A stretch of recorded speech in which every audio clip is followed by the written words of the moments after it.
เป็นยังไงเนาะสาบานดีใจบ่ดอกดีใจหลายเจ้าว่าจังไดบ่มีข้าวกินบ่แม่นโอ้แสดงว่าเจ้าอยู่เฮือนมื้อนี้จะอดข้าวเลยบ่ดอกแม่นอ๋อก็คือข้าวมีแต่น้าสาวเจ้าออกให้ส่วนเจ้าอยู่เฮือนก็คือบ่มีข้าวกินแม่น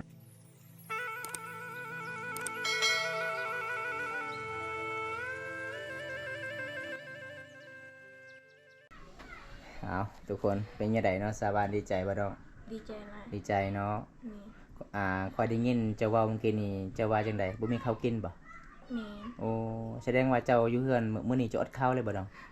แม่นอ๋อก็คือข้าวมีแต่น้าสาวเจ้า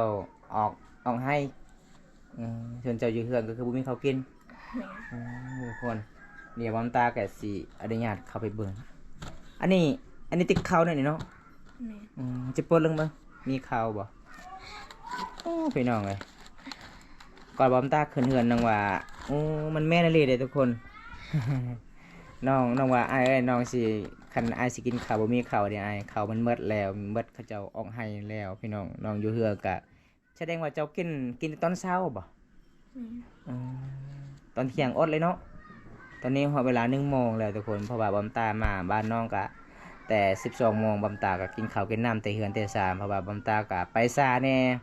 ค้างบ่อนน้ำห้วยสลอยทุกคนเพื่อรอทาหมู่บ้านสิหาบรถก็บ่เป็นเรื่องง่ายเลยอันนี้เงินเจ้าก็แล้วแต่เจ้าอยากซื้อนะน้องเด้อเจ้าอยากซื้ออิหยังก็แล้วแต่เจ้าอยากซื้อเสื้อผ้าบ่ อยากซื้อกระแปรงทาบ่ปกติอ้าย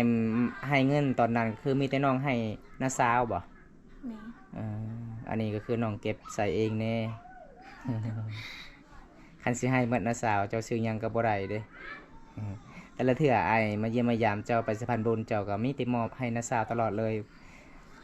บ่ได้เงินจะเก็บเลยบ่อันนั้นน้าสาวบ่ได้ให้อย่างงี้บ่ได้ให้เลยบ่เขาให้2 เส้นตอนนั้นหลายๆเทื่อที่อ้ายไปสะพานนะบ่ทีนึงเขาให้เทื่อนึงเลยแม่นโอ้แสดงว่าปอมตาไปสะพานบุญ3 4 เทื่อเขาให้เทื่อนึงน้องซื้อหยังใน200,000นะเสื้อหันกินเสื้อหันกินนำกันเนาะอันนี้คือเงินผู้ใหญ่ใจดีจากประเทศไทยมอบให้น้อง900,000 กีบทุกคนปอมตารู้สึกดีใจหลายและก็สงสารน้องแน่ทุกคนเลยเพราะว่าน้องก็บ่มีพ่อมื้อนี้อยู่เฮือนอยู่ศาลข้าวกินก็เบิดพี่น้องบ่แม่นปอมตาสร้างคอนเทนต์เอาเด้อทุกคนมันเบิดอีหลีเด้พี่น้องน้องก็เลยถามว่าคันอายสิกินข้าวเฮือนข่อยข้าวหมดแล้วเด้ออายเด้อบอมตากะสิเปิดติ๊กข้าวให้น้องเปิดลองเบิ่งกับหมดอีหลีเด้อทุกคนอันนี้ก็คือน้องก็สิเงาๆแน่อยู่คนเดียว เจ้าบ่ได้ญาติบ่อยู่คนเดียวบ่บ่ได้ญาติแล้วเนาะคอยถามเด็กน้อยลิ้นหั่นก็ว่าสว่านอยู่เฮือนบ่ก็ว่าจักเลยบ่ฮู้เขาเว้านะ บางทีสว่างเขาอ้องให้เขาบอกบ่ได้อยู่เฮือนเลยจักมื้ออะไรจะพักผ่อน2 มื้อแล้วเมื่อวานนี้ก็ฝนตกเนาะไปไสบ่ได้เอาเก็บไว้เงินน้องเดี๋ยวค่อยสิเอาคืนเด้ หยอกน้องทุกคนเลยเคยได้บ่เงินรายปานนี้บ่บ่เคยได้บ่เคยเลยบ่คันไปเฮ็ดงานก็คือ9 วันเนาะจึงได้900,000 กีบได้โอ้พี่น้องเอ้ยน้องบ่เคยได้เงินจักกีบเลยตั้งแต่พ่อแม่จากไปหาเงินหาคำก็บ่เก่งพี่น้องเอาไว้เงินน้องเอ้ยเดี๋ยวสวัสดิ์เฮงกับสวัสดิ์อึดสายอีกโอ้สวัสดิ์ได้เงินตลอดความจริงก็คือน้องกับบ่ได้เงินนะทุกคนน้องมีหยังก็ซื้อข้าวกินเพราะว่าคันบ่ได้ซื้อข้าวกินแบบอยู่นำเขาเจ้าก็แบบยังเขาเจ้าติยังเขาเจ้าจมขยันเฮ็ดเวียกเฮ็ดงานก็ยังบ่ถูกใจเขาเจ้าทุกคนเลยน้องก็เลยมีหยังก็คันสะพานบุญก็มอบทางข้าวหมดพี่น้องทุกคนตอนนี้น้องก็สินึ่งข้าวได้ยามแรงๆเพราะว่าน้องก็บ่ได้กินข้าวเที่ยงเลยกินแต่บ่แม่นเฒ่ากินแต่ข้าวตอนเช้าเด้อทุกคน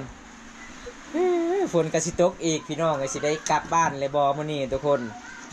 โดนแหละบอมตาบ่ได้ไปเยี่ยมไปยามน้องตกประมาณ3 อาทิตย์ตกเป็นเดือนแล้วทุกคนเลยแต่บอมตาไปสะพานบุญน้องเสียหญ้าส่วนมันสำปะหลังหันยามนี่คล้ายเนาะเฮือนเจ้าเนาะอากาศมันหนาวเด้ทิ้งไข่หันยามอากาศร้อนนี่อยู่บ่ได้เลยมันร้อนแท้ร้อนว่าเลยถ้าบ่มีอาหารจะซื้อไม่มีแหละ เออซื้อไม่มีนึ่งเก็ตซื้อไวโรดกระบุมีอาหารกินนะไซส์เข่าเจ้ามานะนี่บ่โอ้อันนี้คือสำหรับเข่าน้องเอามาทุกคน เขาเอาดำหนัง ยังเหลือซัมนี่บ่ข้าวสารบ่ แม่ โอ้เหลือแต่ซัมนี่เลยทุกคนมาแต่เชลเลอร์ ตลาด มาตะเลาะเออ เอาแปลเอาเด้อทุกคนเพิ่นว่ามาตะเลาะผมตาก็สิแปลบ่ได้มาตะเลาะ เพิ่นสิเฮ็ดแบบเขาเจ้าเด็กน้อยยิงแบบเขาเจ้าเฮ็ดด้วยปืนแบบเสียงมันปังปังปังเขาเจ้าลินแบบเดิมเลยทุกคนสบายเนาะช่วงนี้บ่ได้ไปตักน้ำเด้มันมีน้ำพ่นเลยเด้สวรรค์ตะกี้บ่มีน้ำโอ้ยปวดลำบากเลยหมู่บ้านน้อง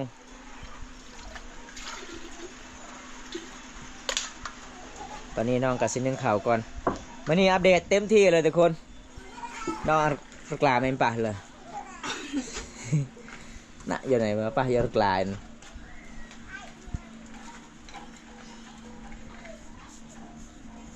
นี่ละเป็นบาตะเลาะเอายิงลองเบิ้งเป็นยังไงเสียงอ่ะเสียงดังป่ะยิงชาวบ้านโลดยิงโลดชาวบ้านนะลูกเจ้านะ ยิงลองเบิ้งเราเจ็บคือกันป่ะ โอ้ยบ่ได้ตลาดยัง ปืนเจ้านี่บ่ได้แล้วปืนเจ้าบ่มีพัดเสียง มีปั้นยังไงสักล้อหนึ่ง อะไรไหมสาวบ้านจังหวะเรายิงได้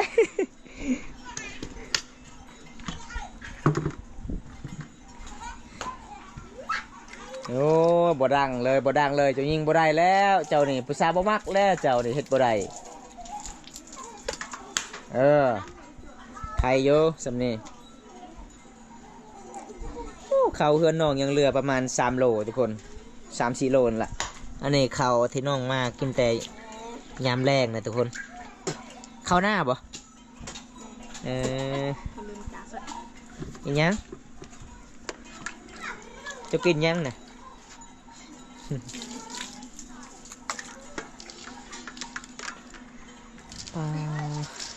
เดินสารน้องมันสิฮักแล้วเด้อทุกคนในคันไปไว้นี่เรียบร้อยเวลานึ่งข่าวต้องขยับตรงนี้ก่อนเนาะยังลายแท้จะนึ่งข่าวสวรรค์จักโลโมโหบ่ฮอนได้2 โล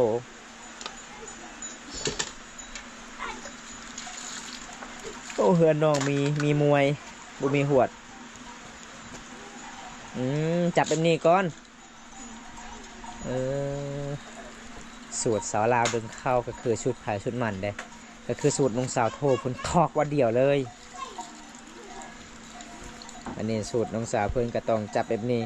ถ้าเฮาบ่ได้จับเวลาเฮากินมันก็คิวพี่น้องคิวน้ำมั่วที่เฮามาเข้า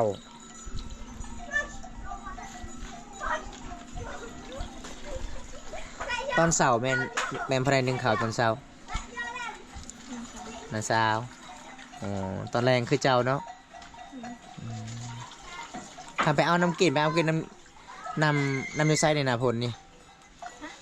คันไปเอาน้ำกินนี่ไปเอาน้ำกินยูไซเดี๋ยวน้ำบริคุณบ่คุณเนาะคือบ่เอาน้ำพ่นนี่กินน้ำพ่นนี่ก็ได้จะมัดทุ่งยาแล้วก็จะกันตองไว้บ่แซ่บบ่มันคือน้ำสางเนาะเราเคยกินมันกระแสบอยู่ทุกคนเราสิ้นแล้วกินน้ำสาง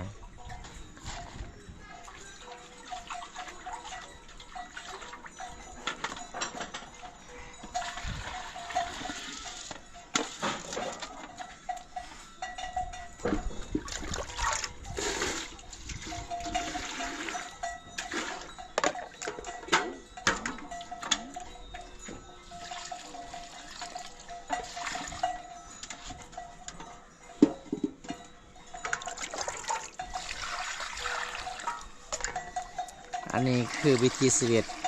โลกกำพร้าบ่มีพ่อแม่เลยทุกคนวันนี้บัมตากระถ่ายวิธีชีวิตน้องยาวๆเลยบ่ได้ตัดต่อเลยอัปเดต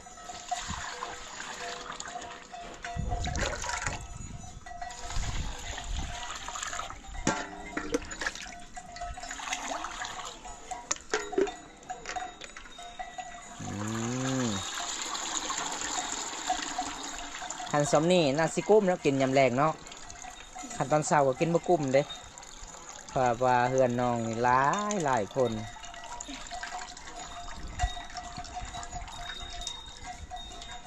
ไปคน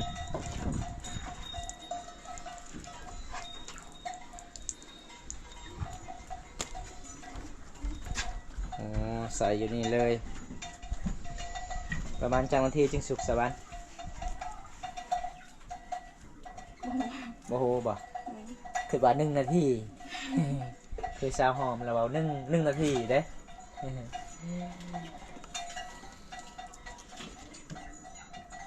ตอนนี้น้องสาวเพื่อนก็รอทาข้าวให้มันสุกก่อนเลยทุกคนเลยเพื่อจะได้สุกข้าวมันไม่ได้ง่ายถ้าฝนตกนี่ก็คือมันเปียกเลยทุกคนเฮือนนองมันเป็นป่องลายเลยทางนี้บอมตาในเบื้องทางภูเขาฝนตกลงกำลังลงมาเลยทุกคนเลยคำฝนตกนี่ไปเล่นโทรศัพท์บ่ได้เนาะไปเล่นโทรศัพท์ในย่างเอาเลยบ่ย่างตลอดเลยคันจองกับบ่มีเขาจะไม่ได้ค่ายบ่อยู่บ้านเนี่ยบ่มีเนาะหมูสาวบ้านมีแต่มาตัวหนึ่งได้อยู่นำได้ อ๋อทุกคนเบิ้งนี่พี่น้องเอ้ยฝนตกมืดทึบเลยในภูเขาหมู่บ้านน้องบอนเขาเจ้าเฮ็ดให้ปลูกเขาพี่น้องปลูกเขาปลูกมักสลีปลูกมักแตงตามตีนภูเขามีที่ให้ชาวบ้านเด้วันนี้ฝนตกฝอยๆน้ำกาสีเริ่มใหญ่แล้วพี่น้องอยู่ที่ห้วยสลอยขึ้นไปบานสะบึบานตะเลงเป็น3 หมู่บ้านโอ้สิเมื่อจังใดเนาะพี่น้องเอ้ยมื้อนี้ทุกคนเห็นบ่ฝนฟ้าอากาศมีที่ฝนตกกับฝนตกช่วงนี้เป็นยังไงสาวานโทรศัพท์เจ้ามีสัญญาณบ่คือเจ้าเล่นได้นะบ่มีบ่ไฟเจ้ามันดับแล้วน้องเอ้ยมันหมดแล้ว น้องอดข้าวตอนเที่ยงอดข้าวบ่มีข้าวกินน้องก็เลยอดเลยทุกคนตอนนี้ประมาณ2 โมงแรงแล้วทุกคนน้องก็เลยนึ่งข้าวต่อเพราะว่าบางตาเบิ้งข้าวสารในกระตาของน้องยังเหลือแต่4 โลทุกคนแล้วจึงได้พี่น้องก็ทำบ่ได้ขออยู่น้ำนาสาวกะแห้งข้าวกินกับบ่มีตั้งแต่น้อยเลยหลังจากพ่อแม่จากไปน้องก็เห็นยังบ่ได้เลยเห็นยังบ่ได้คิดยังบ่ออกก็เลยนาบ่าวกับนาสาวเพิ่นก็เอามาเลี้ยงทุกคนตั้งแต่ยังน้อยๆแล้วก็ขออยู่นำเพราะขนาดเขากินกับบ่มีเขาเจ้าก็เลี้ยงแต่หน่อยจนเป็นสาวได้ทุกคนไวคือกันเนาะสาวานเนาะสุกเนาะประมาณ20 นาทีทุกคนนี่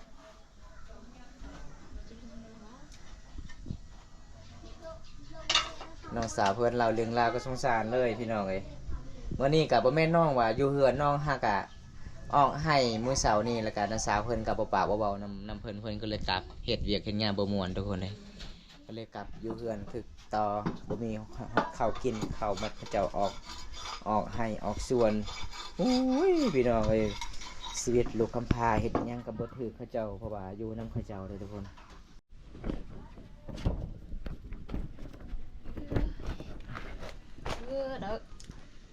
ยังน้ำลายป่ะพร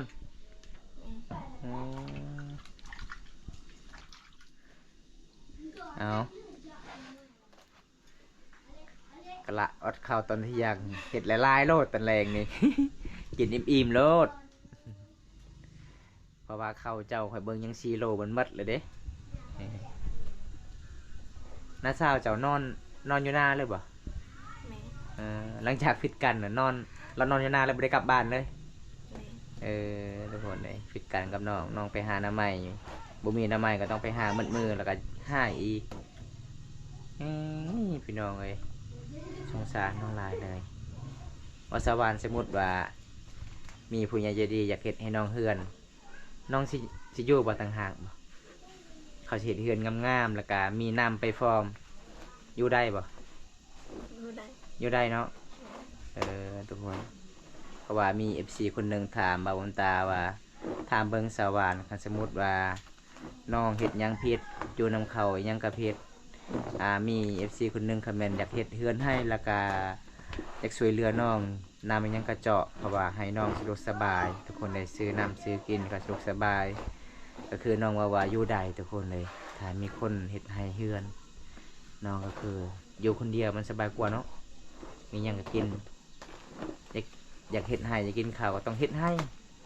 ไปรับจ้างเขาเจ้าเด้ เดี๋ยวนี้ก็คือน้องกะเบาบ่ออกแล้วทุกคนน้าสาวเพิ่นกะบ่ปากบ่เว้าอีกนำออกให้น้องก็กลับบ้านแต่ให้อีกแนวคนที่บ่แม่นพ่อแม่เฮาก็แบบนี้ล่ะพี่น้องอยู่นำกันเฮ็ดหยังก็ผิดสงสารน้องสาวเพิ่นเลยน้องข้าวตอนเที่ยงก็บ่ได้กินเด้กินแต่ตอนเช้าจะกินบ่ตอนเช้ากินอยู่เนาะอ๋อตอนเที่ยงบ่ได้กินเลยอดข้าวอดน้ำสมมติว่าคันเจ้าอยู่ผู้เดียว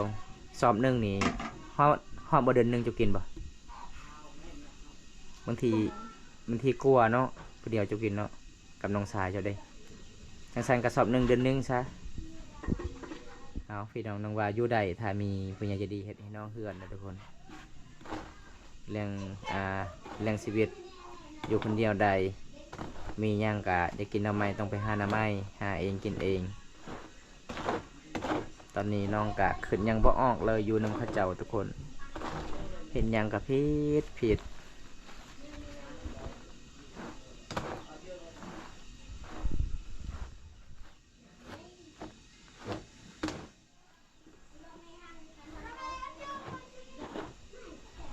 แสดงว่ามื้อนี้น้าสาวเจ้าก็บ่ได้มาบ้านบ่มื้อนี้บ่ แม่ นอนอยู่พุ่นเลยหลังจากปิดกันนะ ทุกคนเลยนันสาวเพิ่นเครียดแหงเลยไม่อยากเห็นหน้าลานบ้านก็บ่ได้มามีแต่นอนอยู่ให้อยู่หน้าเลยเอาหาผัวโลดออกจากบ้านนี่ สังขอบสังครัวถ้ามีคนมากเพราะว่าอยู่นำเขาเจ้าโดนๆกะอีหยังมันก็เริ่มบ่ถูกใจเขาเจ้าเด้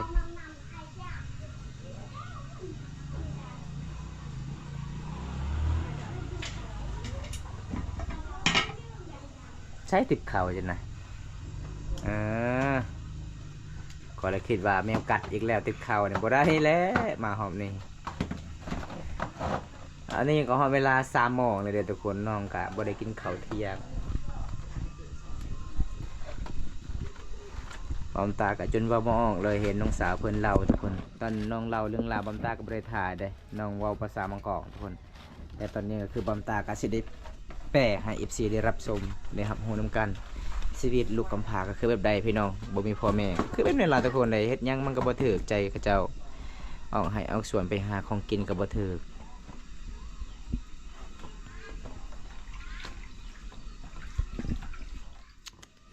โอ้ยจอนี่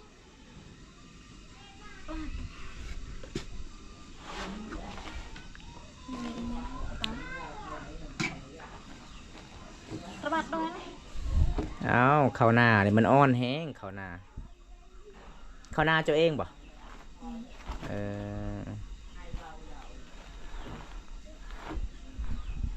พอดีบ่เจ้าใส่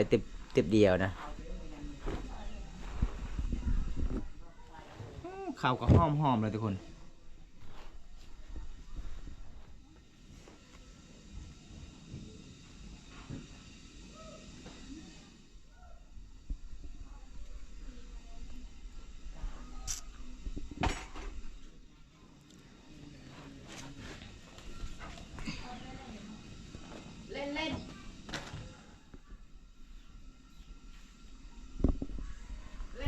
อันนี้เป็นวิธีชีวิตสาวเคสนหมดเวลาช่วยเขานี่ต้องปั่นให้มันแน่นให้มันแจ็บข้างแน่นทุกคน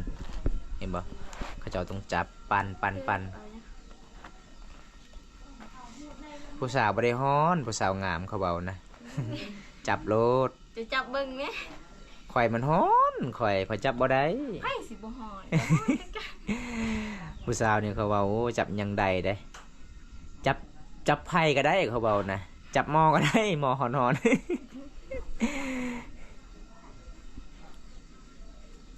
ยังฮ้อนปะยังฮ้อนเจ้าก็ช่วยต่อ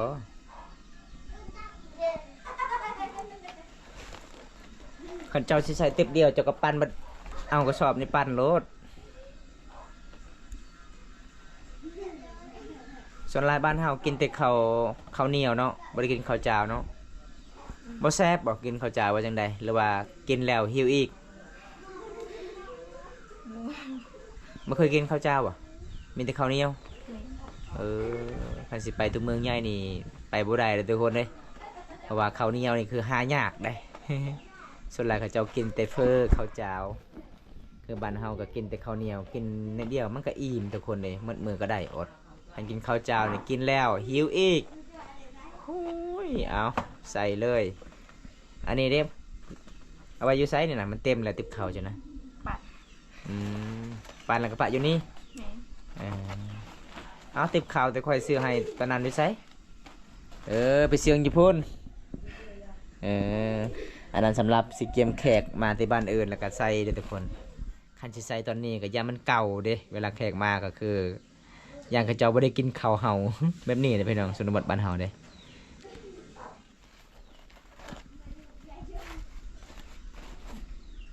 เอาเรียบร้อย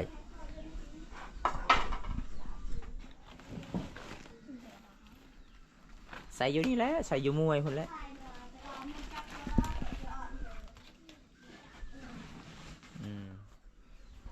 เวลากินเจ้าก็กินหมดทั้งนั้นก่อน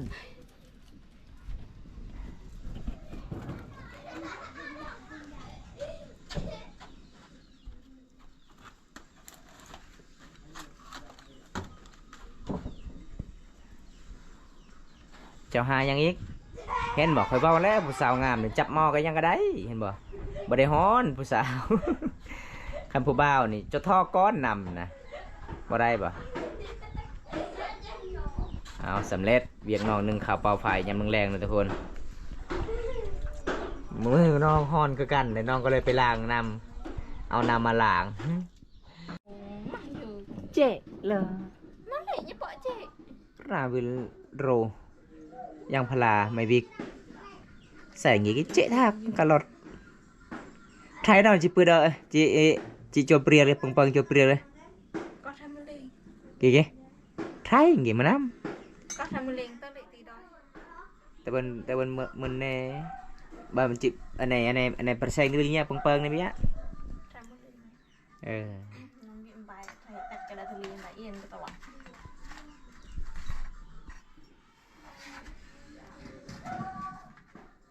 cho xem nhang tên này โอเค đã han nhắn kìn nè bố mía hanน้องบะเมียอาหารกินแต่คนน้องก็สิตำมะเขือกินกับแจวบางคนมาเข้าใจว่าบ้านเฮาคันก็ตำกับแจวเนี่ยต้องมีปลาได้แจวได้ อันนี้ก็คือมีแต่มะเขือเด้อทุกคน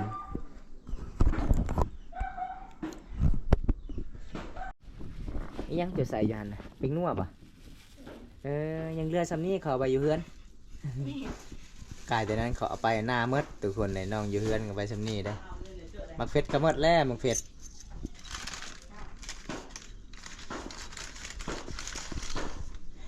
คันมีเงินก็อยากเสือห้างกับบ่มีเนาะบ้านเฮาเนาะก็เจ้าบ่ได้ขายบ่ก็หอกแถวบ้านนะบ่มี โอเค เขาขายบ่ตัวหนึงเท่าไรเขาเจ้าขายเนาะ 10,000 10,000เอเล่บ่ก็หอกได้แม่นบ่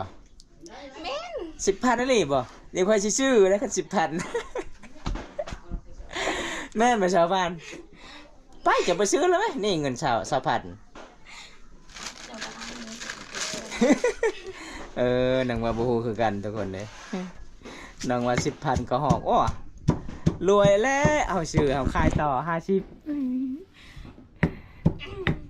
ก็หอกแซบได้ก็หอกปลาได้เขาขายลายปัจจุบันนี่บ้านเฮายังมีสัตว์ป่าหลายเนาะว่าได้อยากซื้อก็ซื้อกินเลยทุกคนขึ้นได้ขายกระหองขึ้นเรื่องนี้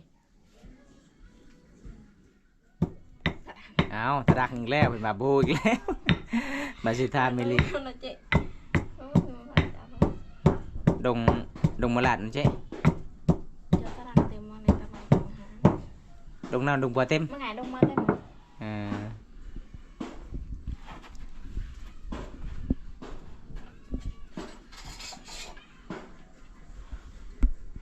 เ ควันไฟเพิ่นนี่บ่แม่นธรรมดาเด้คันเพิ่นบ่ฮู้จักนี่ไฟไหม้เฮือนเด้อทุกคน อันนี้ควันไฟน้องเฮ็ดกินเด้น้องก็หางกันแล้วนึ่งข้าวบรรยากาศยามแรงๆเบิ่งถ้วยน้องก็ประมาณชำนาญทุกคนก็จะหอยไว้ทั้งนั้น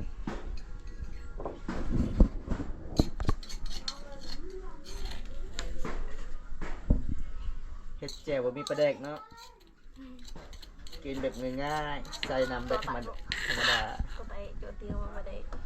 บ่มักกินปลาแดกอีก ใส่กับมะเขือเทศบ่มาก ขันตำส้มจะมัก แม่น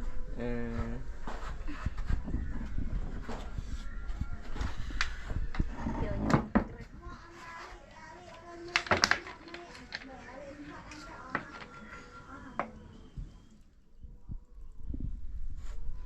นี่แหละน้ำปลาแดกบ้านเฮา กินแบบง่ายๆเลยทุกคน